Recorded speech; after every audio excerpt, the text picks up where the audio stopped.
Hello and welcome.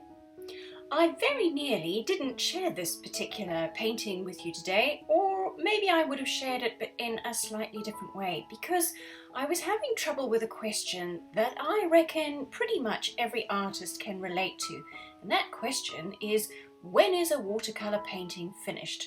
Or for that matter, when is any artwork or painting finished? You see, I'm painting these poppies and I'm painting them from behind. I decided to call this painting Shy Poppies. I rather love that you're seeing the light through them, and I think transparent watercolour kind of shows that pretty well.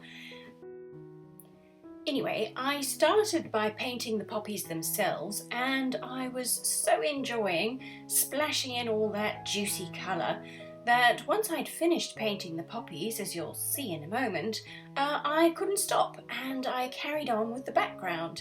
And after I had done that, I kind of wished I hadn't, and I wished I'd left them with the plain white background, which I guess brings me to a second question I think artists often have to solve, which is, does your painting need a background at all? And I've put quite a lot of thought into that, so much so that I ended up writing a blog post about it.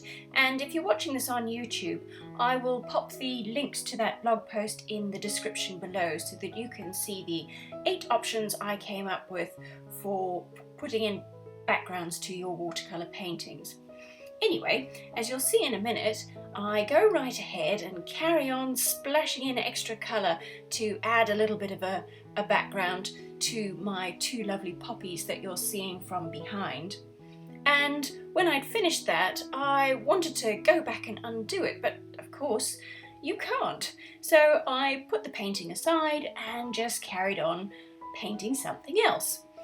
And then this morning, when I came to my studio, I found the painting dried, and funnily enough, I don't know if you've noticed that as well, watercolour paintings continue to kind of change and settle a bit as they dry, and I didn't mind the background quite so much after all. So it obviously was just one of those things, just a bit of a mood I was in where I wasn't fancying the background.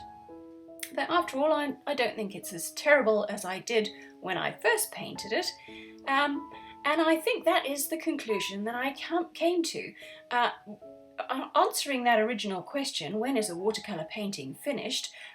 Probably if you're asking the question, I reckon it probably is. So stop. But if you have a mind to keep painting and you're enjoying the painting, you may as well keep going. I mean, the risk there is that we worry about ruining the picture. And I reckon, go ahead, ruin it. So what? You can just paint another one. That's what we love doing after all, isn't it?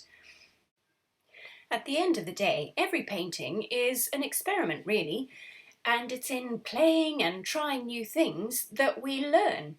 So I think any sort of fear that stops us from feeling that spirit of play and experimentation is unhelpful. We have to learn to be able to trust our instincts, and I think that just comes from experience.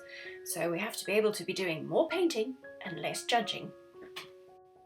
So I guess my final answer to the question, when is a painting finished, is when you, the painter, declare it to be so. You are, after all, the boss of your painting. You have every right to leave it half incomplete or to entirely overwork it and decide to start again. The most important thing, in my opinion, is just to keep painting and make sure you're enjoying the process.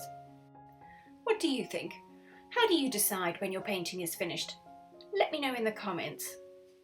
Thanks for watching. See you again next time. Happy painting.